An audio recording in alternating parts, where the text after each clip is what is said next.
अनेकबाहुरुदरवक्त्रनेत्रं पश्यामि त्वां सर्वतोऽनन्तरूपम् नानन्त न मध्यं न पुनस्तवादिं पश्यामि विश्वेश्वर विश्वरूपम्।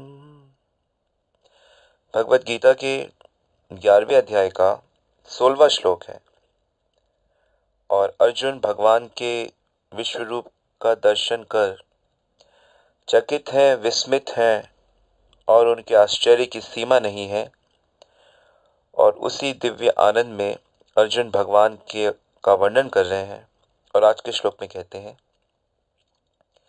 हे विश्वेश्वर, हे विश्वरूप, मैं आपके शरीर में अनेकानेक हाथ, पेट, मुख और आंखें देख रहा हूँ, जो सर्वत्र फैले हैं और जिनका अंत नहीं है। आप में न अंत दिखता है, न मध्य और न आदि। श्री प्रभुपाद जी कहते हैं कि भगवान श्री कृष्ण असीम है, अतः उनके माध्यम से जो कुछ देखा जा सकता था, सब कुछ अर्जुन ने देखा। वास्तव में अर्जुन एक बहुत ही भाग्यशाली जीव है इस ब्रह्मांड में, क्योंकि वो भगवान से प्रेम करते हैं। जीव को तब तक शांति नहीं मिलती जब तक उसे अनलिमिटेड ना प्राप्त हो। वैसे तो मनुष्य की इच्छाएं अनलिमिटेड होती हैं। आपके मन के अंदर आपको पता भी नहीं कि कितनी सारी इच्छाएं भरी पड़ी हैं। वो तो जब मौका मिलता है तब वो धीरे धीरे निकलती हैं। काम की इच्छाएं, क्रोध की इच्छाएं, लोभ की इच्छाएं। कुछ अच्छे संस्कार जब होते हैं तो सेवा की इच्छा, दूसरों के दुखों को अपनाने की इच्छा, करुणा की इच्छा, तो बहुत से प्रकार की इच्छाएं मनुष्य के अंदर होती हैं। लेकिन जब हमारी सांसारिक इच्छाएं पूरी होती हैं तो सांसारिक लोभ उत्पन्न होता है। और जब हमारी आध्यात्मिक इच्छाएं पूरी होती हैं तो एक आध्यात्मिक संतोष और आनंद प्राप्त होता है। भगवान का भक्त जब भगवान की भक्ति करता है तो सुखम अक्षय मनुष्यते 5:21 में बताया गया है कि भक्त को अनंत सुख की प्राप्ति होती है। यानी जिस अनंत इच्छाओं के कारण वो भौतिक जगत में दुख पा रहा है, उसी व्यक्ति को भगवान की सेवा करके, भगवान की भक्ति करके उसे अनंत सुख प्राप्त होता है। भगवान का सब कुछ ही अनंत है, इसलिए भगवान का एक नाम अनंत भी है।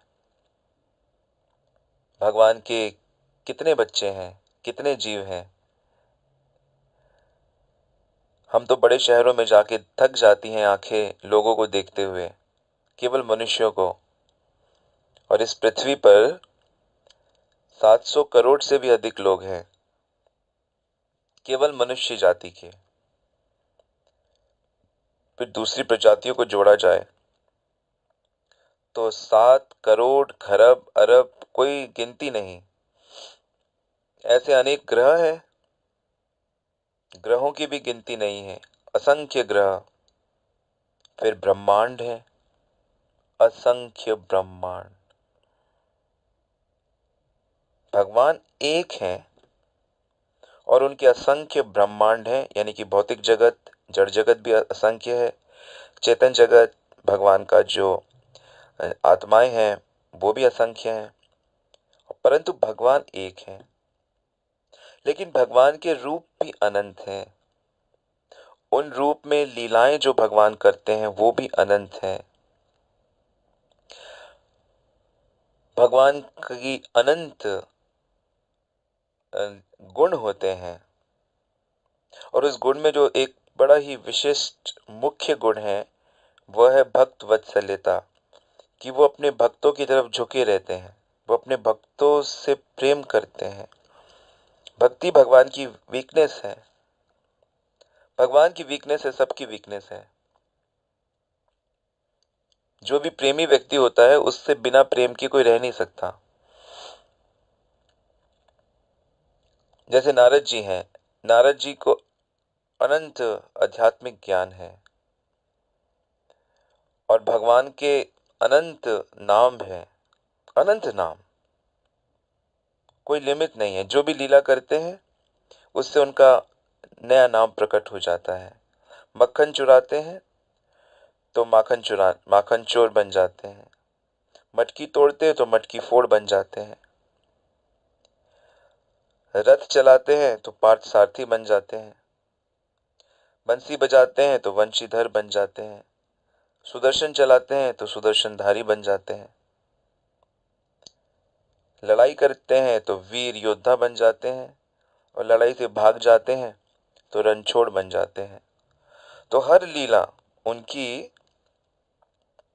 अ, अ, अनंत है और मधुर है। अनंत नाम, अनंत रूप, अनंत यश और अनंत भक्तों के संग लीलाएं। लेकिन ये भगवान की जो अनंत लीलाएं हैं, या भगवान का जो ये जो अनलिमिटेडनेस है, ये कौन इसको एक्सपीरियंस कर सकता है? एक जो उन पे विश्वास करे कि हाँ भाई भगवान है, मेरे हैं, जो उनकी तरफ कोशिश करे कम से कम आगे बढ़ने की। लेकिन जो भगवान भौतिक संसार के भोगों में जो व्यक्ति पड़ जाता है, जो भोग अनंत भोग भी हैं, फिर उसकी भी कोई लिमिट नहीं है। और वैज्ञानिक प्रगति से हम लोग बनाए जा रहे और बनाते रहेंगे, रुकेंगे नहीं कभी। ये भी एक विचित्र चीज है। और लोग सोचते हैं कि शायद अब इसके बाद हम लोग सुखी हो जाएंगे, शायद ये सरकार से सुखी हो जाएंगे, शायद इस डिस्कवरी से सुखी हो जाएंगे, शायद ये वाला स्टेप लेके हम सुखी हो जाएंगे। इस मोह में हम सब जीते हैं।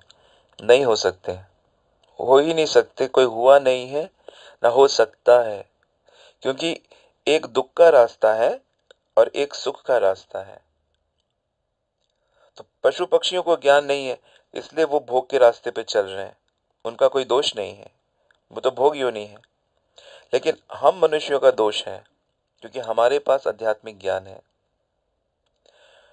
तो जब तक भोगों के पीछे भागेंगे, तब तक भगवान की दिव्यता समझ नहीं आएगी, ये एक मिस्ट्री लगेगी। तब तक आध्यात्मिकता को समझा नहीं जा सकता।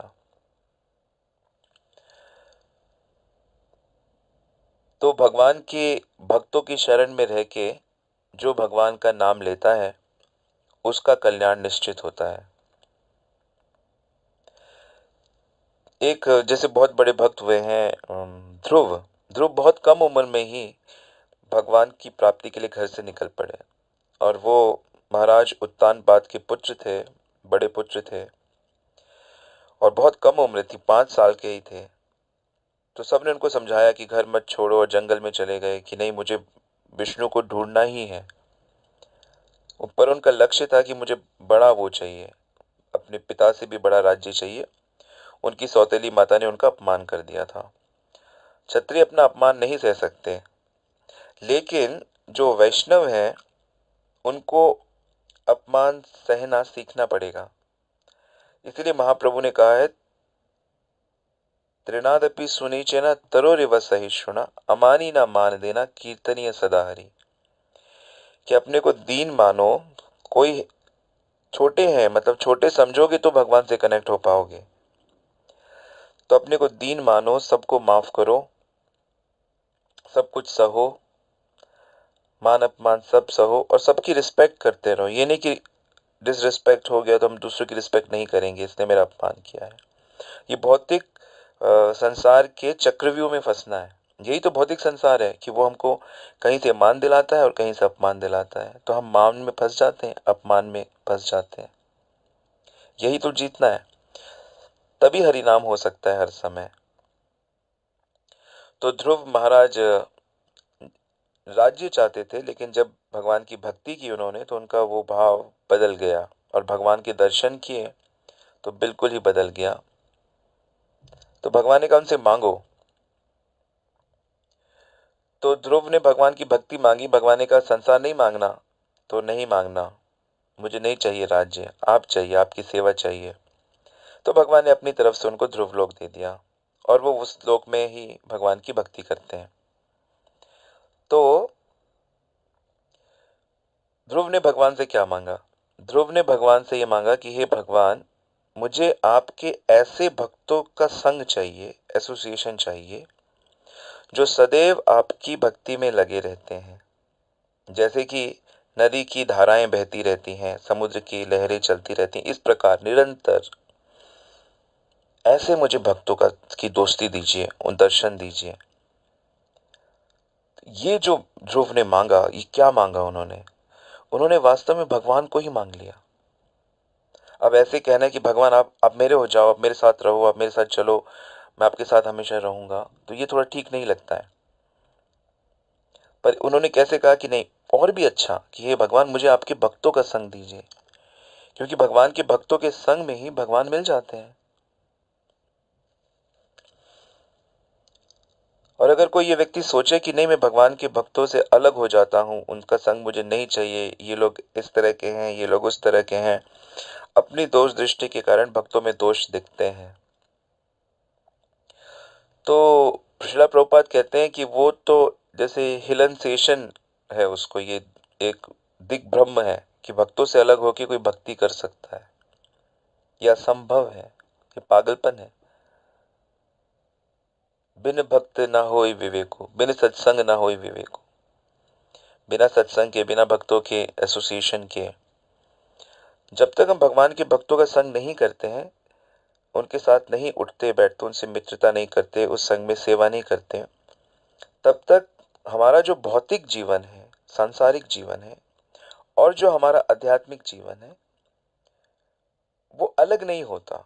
हमारा भौतिक जीवन, आध्यात्मिक जीवन जैसे एक ही गाड़ी चल रही है, ये अलग अलग डिस्टिंक्ट नहीं हो पाता। हम लोग भौतिक जीवन ही जीते हैं, लेकिन जब हम भक्तों का संग उठते बैठते हैं, तो जो प्रैक्टिस कर रहा है स्पिरिचुअलिटी, उसको भी साफ साफ दिखने लगता है कि अरे, यहाँ पे ये स्पिरिचुअलिटी है, ये मटेरियल है। और अधिक भक्ति करता है, तब वो मटेरियल को भी स्पिरिचुअल में कन्वर्ट करना सीख जाता है। जैसे इलेक्ट्रिशियन होता है, वो उसी बिजली को से गर्म भी कर लेता है और उसी बिजली से ठंडा भी कर लेता है। तो उसी शक्ति से, अपनी बॉडी की शक्ति से, माइंड की शक्ति से, इंद्रियों की शक्ति से, वो हर चीज को स्पिरिचुअल में कन्वर्ट करना सीख जाता है। भगवान ने भी कहा है, सताम प्रसंगा मम वीर संवितो भवंति हृत्कंड रसायन कथा, कि मेरी कथा सुनकर मेरा भक्तों के संग में वो भागता है, उसका हृदय, उसके कान शब्द सुनते ही वो कृष्ण की तरफ भागता है। और भगवान के भक्तों में जब के साथ हम उठते बैठते हैं, तो उस समय उनकी, कृष्ण की जो फिलॉसफी है, वो हमारे हृदय को छूती है, तब हमें वो बहुत अच्छे से समझ में आता है। तो कोई मायावादी कहे कि अच्छा, तुम्हें भक्तों का संग बहुत अच्छा लगता है, तुम इसमें भगवान की बहुत कथा कीर्तन करते हो, तुम बहुत आनंद में रहते हो, लेकिन तुम भवसागर कैसे पार करोगे? तो भक्त कहता है, मैं भवसागर भगवान की कथा सुनकर पार करूंगा। भवात गुण कथा श्रवणे। तो हमें भगवान के गुणों से, कथाओं से उसको सुनने, प्रभुपाद जी कहते हैं कि जैसे एक शराबी को शराब पीने में नशा होता है, एडिक्शन होती है उसको, ठीक वैसे ही भगवान के भक्तों को भागवत सुनने में, चैतन्य महाप्रभु की लीला, चैतन्य चरितामृत सुनने में, भगवत गीता सुनने में उसको नशा होना चाहिए, उसे एडिक्शन हो जानी चाहिए। ये एडिक्शन हमको करना है, ये लत हमें लगानी है। और ये एडिक्शन जिसको हो जाता है, वह आसानी से भवसागर पार कर जाता है। हालांकि ये सागर जल रहा है, समुद्र। एक कुछ दिन पहले कैलिफोर्निया के जंगलों में आग लग गई और एक शहर पूरा जल गया उसमें। सोचिए, जंगल की आग ने पूरे शहर को अपने लपेटे में ले लिया। सब गाड़ियां जल गई, स्कूल जल गए, बड़े बड़े धनवानों के घर जल गए, सब कुछ, सब अपनी जान बचा के भागे। दावाग्नि, ये भौतिक जगत। अब शास्त्र कहता है कि एक शहर नहीं, पूरा जगत जल रहा है। अद्भुत जलन है इसकी, लपटें दिखाई नहीं देती हैं, लेकिन हर व्यक्ति, चाहे छोटा बच्चा हो, चाहे बूढ़ा व्यक्ति हो, और जवान तो कहना ही क्या, हर व्यक्ति जल रहा है अंदर से। ये भौतिक जगत की आग है, दिखती नहीं है। तो लेकिन भक्ति करने से, भगवान की कथा सुनने से वो आसानी से इस दावाग्नि को पार कर जाता है। तो गुरु की शरण में रहकर, भक्तों की शरण में रह के भक्ति की जाती है। सेवा भाव से, सेवा भाव रूप से भक्ति की जाती है, स्वतंत्र रूप से भक्ति नहीं की जाती। जैसे एक आम होता है, एक आम कच्चा होता है पहले, और थोड़े दिनों में वो पक जाता है, तो कितना वही आम वही रहता है, लेकिन उसमें मिठास कितनी आ जाती है। ठीक उसी प्रकार भगवान के भक्तों के साथ जब हम रहते हैं तो धीरे धीरे हमारी भक्ति वो कच्चे आम से पक्के आम में कन्वर्ट हो जाती है। तो उन्हीं क्रियाओं को करने में फिर बहुत आनंद की प्राप्ति होती है, बहुत आनंद प्राप्त होता है। ये अंदर से चेंज आता है, वो आग बुझ जाती है और ठंडी बारिश शुरू हो जाती है। गर्मी में अगर बारिश हो तो कितना आनंद आता है शरीर में, मन में। ठीक उसी प्रकार पूरे जीवन भर की बारिश हो जाती है, सारी पीछे आगे का सब आग बुझ जाता है। ये कृष्ण का चमत्कार है, ये भक्ति देवी का चमत्कार है, लेकिन ये रहस्य है, छुपा हुआ है, योग्य अधिकारी के सामने ही प्रकट होता है। तो अर्जुन भगवान के अनेक रूप देख रहा है, अनेक नेत्र देख रहा है, सब कुछ ये सब भगवत कृपा से ही, विश्व शक्ति से ही, दिव्य शक्ति से, दिव्य चक्षु से वो देख रहा है, भगवत कृपा से वो देख रहा है। ठीक इस प्रकार भगवान की, जैसे मैं कई बार बताया कि भगवान की असली कृपा उनकी भक्ति है। और आप इच्छा करिए और फिर देखिए कि हे भगवान, हम आपको प्राप्त करना चाहते हैं, हे भगवान ऐसा संग दीजिए, हे भगवान ऐसी शक्ति दीजिए। भौतिक संसार में मत फंसाइए, पैसों के पीछे पागल मत बनाइए, लोगों के पीछे पागल मत बनाइए, जमीन के पीछे पागल मत बनाइए, पद प्रतिष्ठा के पीछे पागल मत बनाइए, ये सब तो चला जाएगा। कृपया अपने पीछे पागल बनाइए। ऐसी प्रार्थना के साथ, शुभकामनाओं के साथ आज यहीं रुकते हैं। हरे कृष्ण।